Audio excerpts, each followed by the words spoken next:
I'm going to get that guy. End of his quotation. Well, free markets breed a culture of aspiration and mobility in which people reject the politics of envy and instead focus on their own advancement and their own success. If our goal is to foster such a positive culture of achievement, then we must eschew class warfare in favor of the free market policies that have done so much to boost prosperity both at home and abroad. Mr. President, I note the absence of quorum. The clerk will call the roll. Mr. Akaka.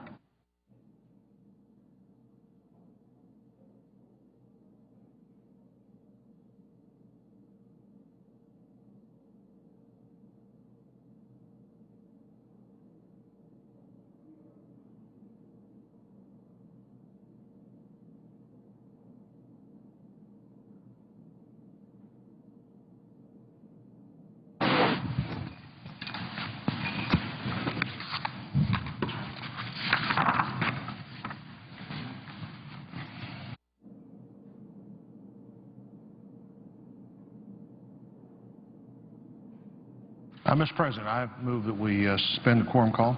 Without objection. Ask to be recognized. The senator from Missouri. Thank you, President. Mr. President, I want to speak today about an amendment that I've offered with my friend Senator Casey from Pennsylvania on the highway bill. It's amendment number 1540. And in my state, and I think in the whole country, the question that we hear over and over again is where are the private sector jobs? What can we do to get the economy back on track? There are really very few places the federal government can create private sector jobs. One of the few places we can do that is in public works like the highway bill, where most of the work to build a new bridge or new highway is done by a competitive bid and by private sector employers and private sector employees. And while we probably take a different approach to how we get there, I think all of us understand that it's critical we work together to find common ground to create jobs and to create economic growth. This infrastructure bill could be, and I hope turns out to be, a good start. There's no doubt that infrastructure is the foundation of our economy. Quality transportation is vital to connect people and communities, to connect people to the places they work, to connect the things they make to the places they need to go, and that doesn't happen without a good infrastructure program, and one that maintains and expands as needs to be the infrastructure that we have. I'm very hopeful that this bill can provide that additional element to getting our economy back on track.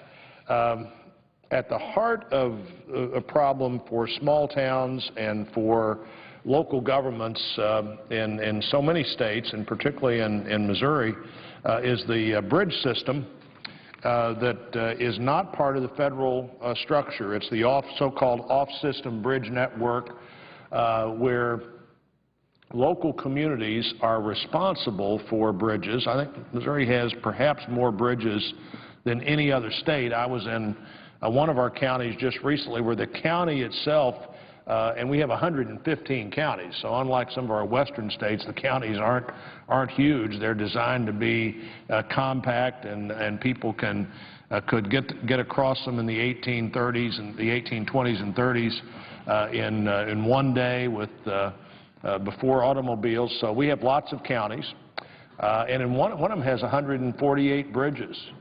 Our smallest county by population with only 4,000 people has 100 bridges. So every 40 people in that county are essentially responsible for maintaining a bridge. And bridges are an expensive thing.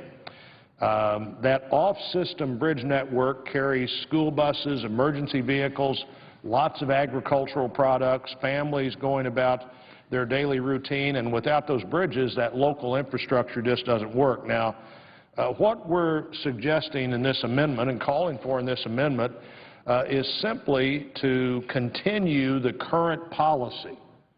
We're not talking about any new money for bridges. We're not talking about any new program for bridges. But the bill itself doesn't continue the 15% of the bridge funds that has been allocated for some time now to local government. This would just continue to have that same 15% going to local governments.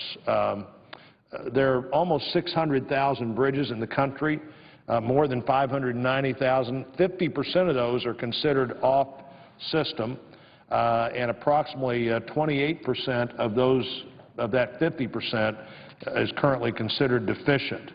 32% of the bridges in Missouri in the off-bridge system are considered deficient. They either aren't adequate for the traffic they now carry or are in need of repairs. 1 out of 3 bridges in our state needs an investment. The new penalty section, the underlying bill that would replace the current off-system bridge program, really makes that program even more uncertain at times when communities and job creators need it the most. Without our amendment, states would only have to sustain the previous number of deficient bridges every other year in order to avoid investing in their off-system bridges. It's a formula that doesn't work. It might work in big communities that have lots of miles that they maintain, but I doubt that. I think this really makes an inconsistent investment in bridges all over the country. Our amendment ensures that counties are not left bearing the full responsibility of these off-system bridges, and if they are left bearing that full responsibility, most of these bridges, or many of these bridges, just won't be fixed. This has been a major source of funding for counties working on bridges. This amendment would give states and counties the proper tools and resources and the assurance of a steady flow of funding in order to invest in the nation's bridges. Additionally, the amendment establishes a procedure where the Transportation Secretary can rescind this requirement if state and local officials determine they have inadequate needs to justify these expenditures. In other words, if they can't justify spending the money in their state, then the federal government clearly doesn't have to allocate that 15% to local communities and to states for the off-system program. When I listen to community leaders, and certainly when I listen to county commissioners, this is a topic that comes up in most of our counties with great concern, and the counties it doesn't come up wouldn't have to apply for the money. That 15% allocated appropriately will make a big difference. Community leaders and job creators are looking for things that allow them to prepare for a more certain future. They need the ability to look beyond 6 months or a year to plan and anticipate how they're going to repair bridges, which bridges they're going to look at this year, which bridges they will then put off till next year. But right now they really would have no way of knowing whether there'd be any federal assistance to these communities or not. We need to be sure that we provide this certainty for our off-system bridges. If we're going to promote job creation and economic development, we have to work together here in the nation's capital to make smart investments in our nation's transportation system if we're going to provide communities and job creators with greater certainty to prepare for the future. I want to thank Senator Casey for his hard work on this issue. I'm glad to join him in this amendment. It's critical to the state of Missouri and many other states. The National Association of Counties, the National League of Cities, the National Conference of Mayors, the National Association of County Engineers, the American Public Works Association, the National Association of Regional Councils, and the National Association of Development Officials are all in support of this amendment, and I hope we have it included in the amendments we get to vote on, and I urge my colleagues to join in this bipartisan effort to create more certainty for local governments. And as I yield back, Mr. President, I notice there's not a quorum. The clerk will call the roll. Mr. Akaka.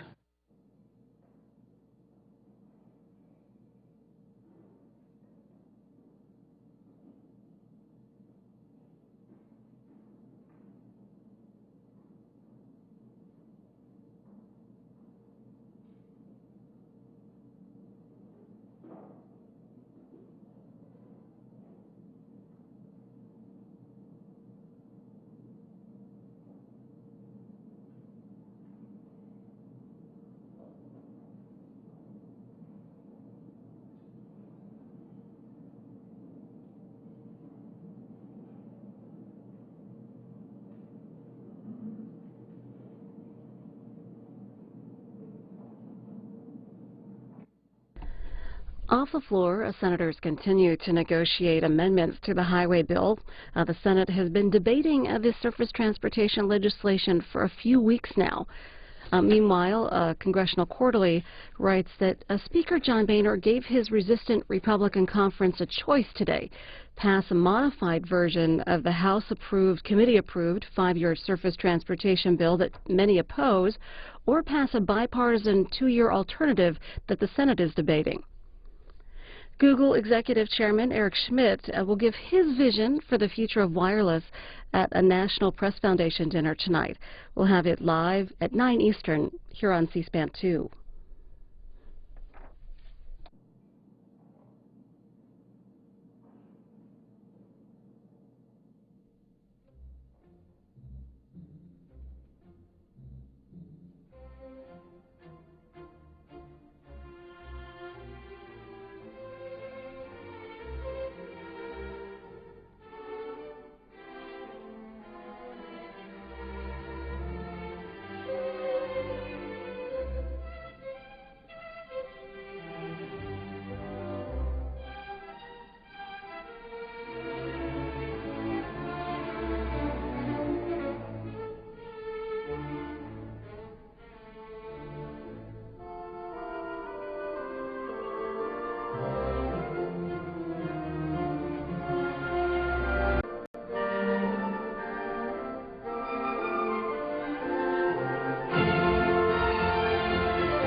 In about 50 minutes from now at 5 p.m. Eastern Time, the Senate is expected to go into recess so lawmakers can attend a closed-door briefing on cybersecurity issues with Homeland Security Secretary Janet Napolitano. And during the break, we're going to hear from executives at AT&T, Comcast, and BlackBerry testifying earlier today about cybersecurity for communication networks. A headline in Congressional Quarterly, all options are on the table for Syria, Panetta says. Defense Secretary Leon Panetta told lawmakers on the Senate Armed Services Committee today that the Obama administration is considering military action in Syria, but is not ready at this point to give up on a political solution to the current standoff in the country. You can see all of that hearing on C-SPAN after the House is out tonight.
Madam President.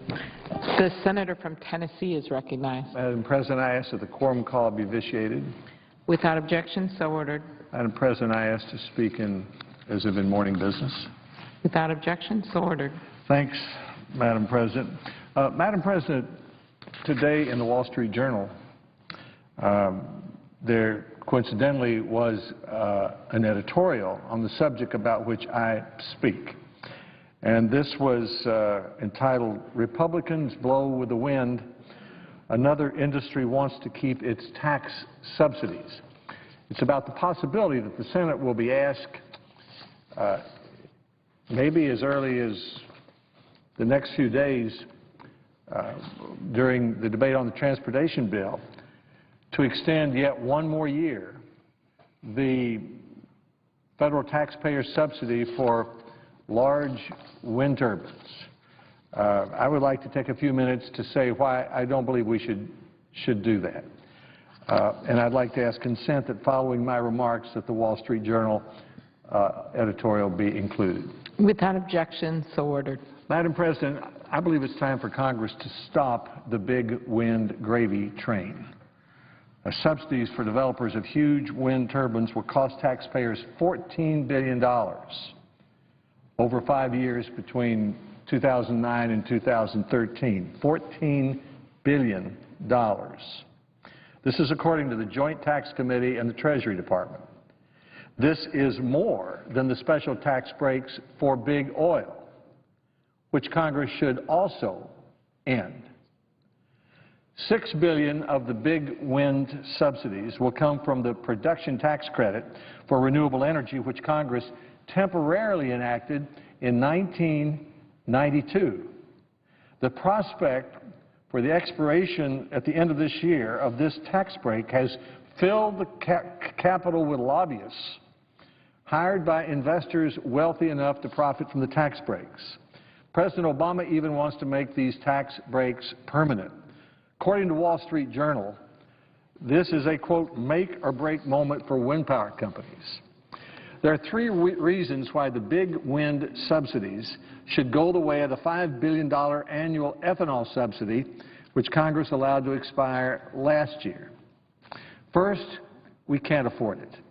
The federal government borrows 40 cents of every dollar it spends. It just cannot justify such a subsidy, especially for what the Nobel Prize-winning United States Energy Secretary calls a, quote, mature technology, unquote.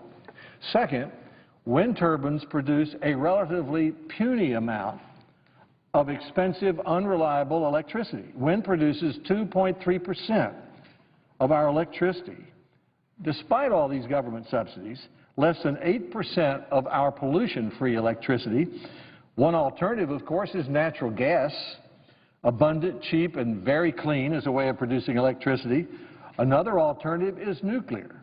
Reactors power our Navy and produce 70% of our pollution-free electricity. Madam President, using windmills to power a country that uses 1/4 of all the electricity in the world would be the energy equivalent of going to war in sailboats. Finally, these massive turbines too often destroy the environment in the name of saving the environment. When wind advocate T. Boone Pickens was asked whether he would put turbines on his Texas ranch, Mr. Pickens answered, no, they're too ugly. A new documentary movie, Windfall, chronicles upstate New York residents debating whether to build giant turbines in their town. A New York Times review of this new documentary film reported the following, quote, turbines are huge. Some are 40 stories tall, with 130-foot blades weighing 7 tons and spinning at 150 miles an hour. They can fall over or send parts flying. Struck by lightning, say they can catch fire. Their 24/7 rotation emits nerve-wracking low frequencies, like a pulsing disco, amplified by rain and moisture, and can generate a disorienting strobe effect in sunlight. Giant flickering shadows can tarnish a sunset's glow on a landscape. This is the New York Times reporting in its film review of the documentary movie Windfall. So let's consider the three arguments one by one. First, the money. For all we hear about big oil, you may be surprised to learn that special tax breaks for big wind are greater. During the 5 years from 2009 to 13, as I said, federal subsidies for big wind equal $14 billion.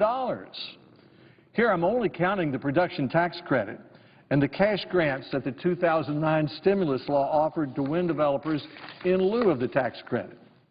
An analysis of that stimulus cash grant program by Greenwire found that 64% of the 50 highest dollar grants awarded, or about $2.7 billion, went to projects that had begun construction before the stimulus measures started.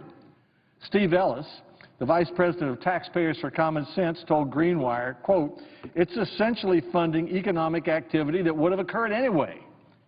So it's just a pure subsidy, unquote. According to President Obama's new budget, big oil receives multiple tax subsidies. Doing away with them would save about $4.7 billion a year in fiscal year 2013, or about $22 billion over 5 years, according to the president's budget. So far, it sounds like big oil, with $22 billion in subsidies, is bigger in its subsidies than big wind with $14 billion. But here is the catch. Many of the subsidies that the president is attacking oil companies for receiving are regular tax provisions that are the same or similar to those other industries receive. For example, Xerox, Microsoft, Caterpillar all benefit from tax provisions like the manufacturing tax credit, amortization, or depreciation of used equipment that the president is counting as big oil subsidies.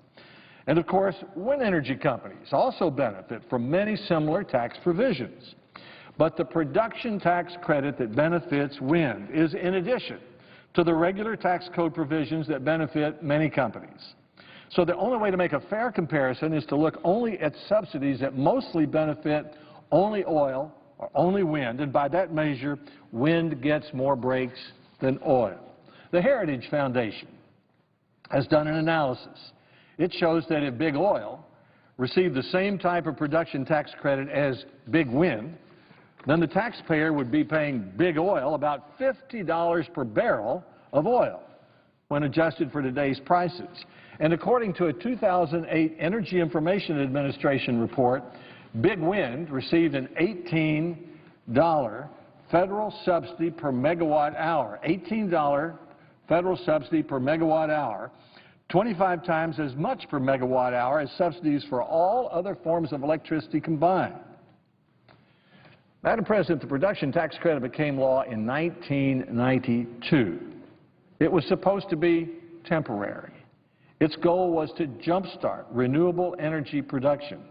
While it is advertised as a tax credit for renewable energy, according to the Joint Committee on Taxation, 75% of the credit goes to wind developers.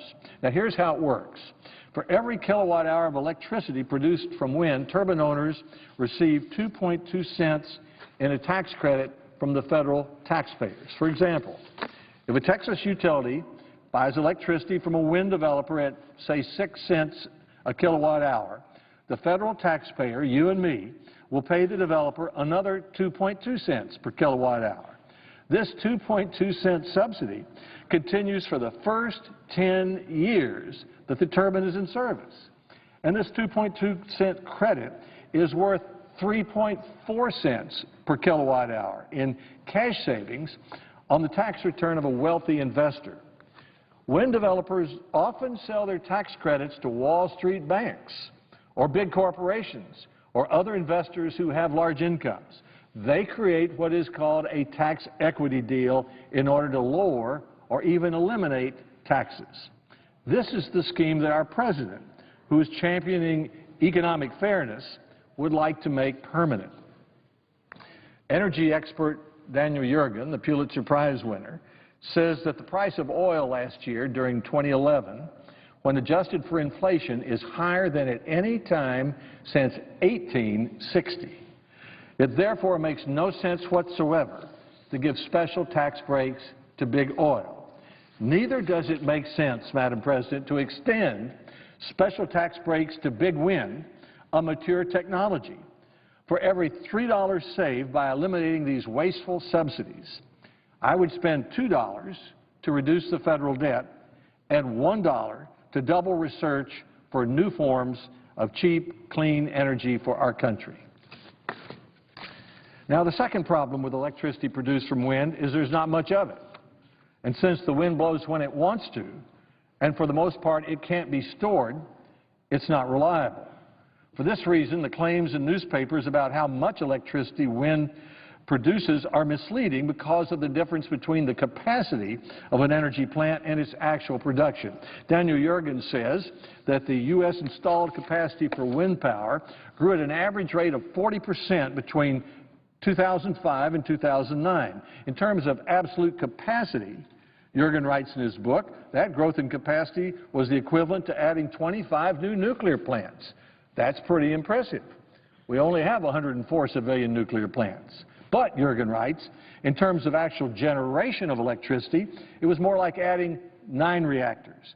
This is because nuclear plants operate 90% of the time, while wind turbines operate about 1/3 of the time.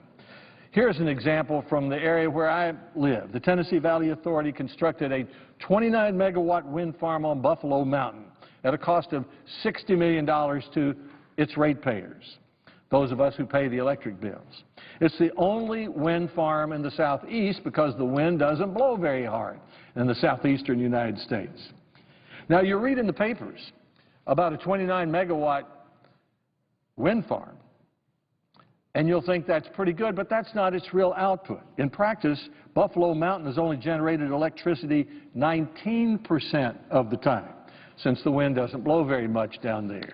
So this wind farm, sounding like a 29-megawatt power plant, only generates 6 megawatts.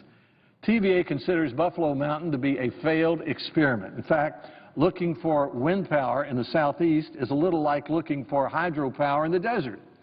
So one problem with this big wind set of subsidies is that it has encouraged developers to build wind projects in places where the wind doesn't blow or the wind doesn't blow very much.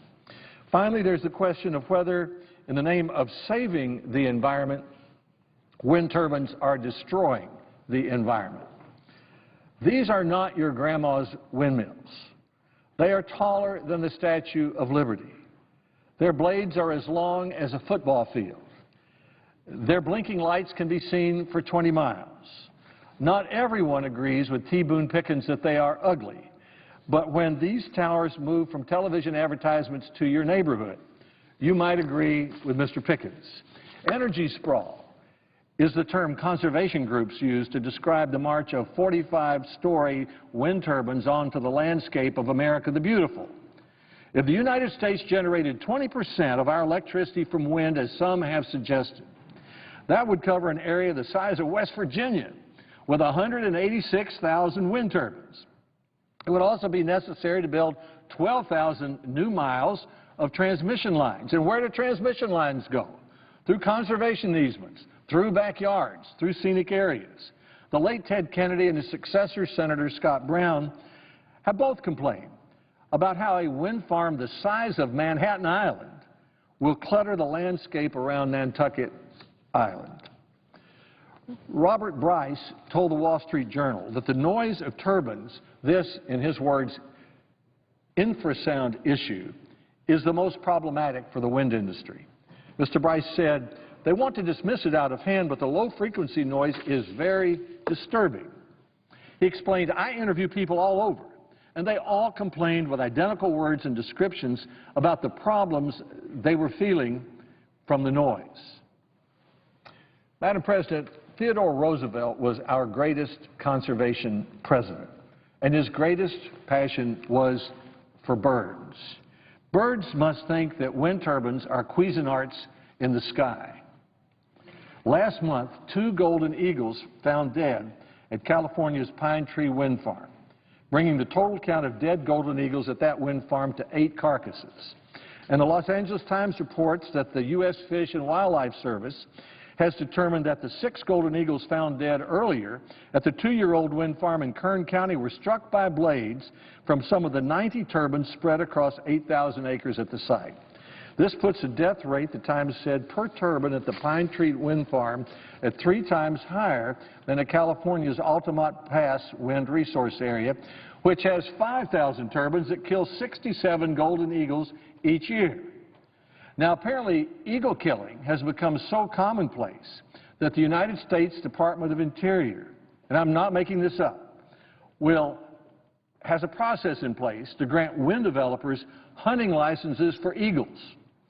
In Goodhue County, Minnesota, a company wants to build 48 turbines on 50 square miles of land, and to do that, Madam President, it has applied for an eagle take permit, which will allow it to kill a certain number of eagles before facing penalties.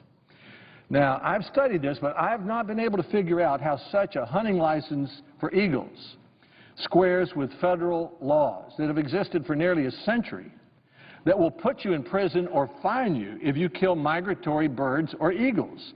Nor have I figured out how it squares with the Fish and Wildlife Service fining Exxon $600,000 in 2009 when oil development harmed protected birds. Do not the same laws protecting birds apply both to big wind and to big oil?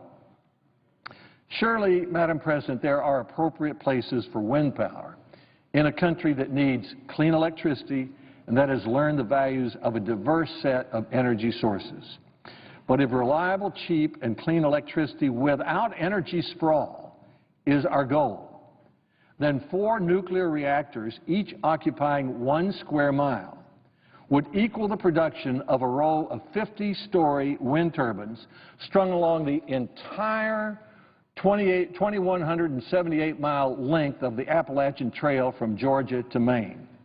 And according to Benjamin Zeiker at the American Enterprise Institute, a 1,000-megawatt natural gas power plant would take up about 15 acres, while a comparable wind farm would take up 48,000 to 60,000 acres. And of course, even if you built all those turbines and strung them from Maine to Georgia, you'd still need the nuclear or gas plants for when the wind doesn't blow. So, Madam President, this is what our energy policy ought to be. First, double the $5 billion federal energy budget for research on new forms of cheap, clean, reliable energy.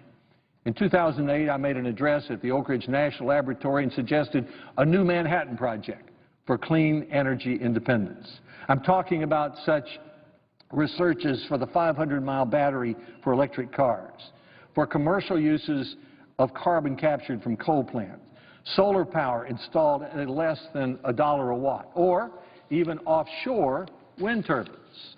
Second, we should strictly limit and support a handful of jumpstart research and development projects to take new technologies from the research and development phase to the commercial phase. I'm thinking here of projects like ARPA-E, as we call it, which is modeled after the Defense Department's little agency, DARPA, that led through its work to the Internet, to the stealth, and other remarkable technologies. Or the 5-year program for small modular nuclear reactors that Congress approved just this year. Third, we should end wasteful long-term special tax breaks such as those for big oil and those for big wind. The savings from ending those subsidies should be used to double clean energy research and to reduce our federal debt. Madam President, for a strong America, we need large amounts of cheap, reliable, clean energy, and we need a balanced budget. This is an energy policy that can help us do both. Madam President, I thank you, and I yield the floor. I notice the absence of a quorum. The clerk will call the roll. Mr. Akaka.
As we wait for a senator to speak, a story in The Hill says that the chief of naval operations told a Senate Appropriations Subcommittee today that implementing $600 billion in sequestered defense cuts next year would be the equivalent of a government shutdown for the Pentagon. Admiral Jonathan Greenert said the massive planning and preparation needed to implement the cuts would tie up service and department personnel for months and could essentially bring the U.S. military operations to a halt. Meanwhile, Defense Secretary Leon Panetta also testified on Capitol Hill today about Syria. You can see the Defense Secretary's remarks on C-SPAN after the House goes out and right now at cspan.org.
Mr. Alexander.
The Senate is going to go into recess in about 15 minutes from now at 5 p.m. Eastern Time, so lawmakers can attend a closed-door briefing on cybersecurity issues with Homeland Security Secretary Janet Napolitano.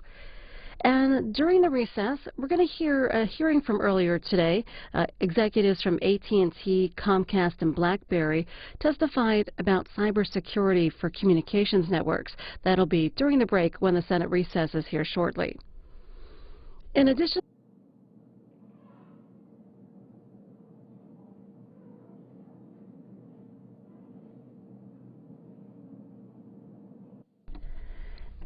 to the House and Senate, our live coverage tomorrow includes Attorney General Eric Holder testifying at a Senate Appropriations Subcommittee hearing. That's at 10 a.m. Eastern. And also, the Senate Indian Affairs Committee will hold a hearing on the budget for Native American programs. That's at 2:15 p.m. Eastern. Both of those hearings will be live on C-SPAN 3.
In just under 5 minutes from now, we expect the Senate to go in recess so lawmakers can attend a closed-door briefing on cybersecurity issues with Homeland Security Secretary Janet Napolitano.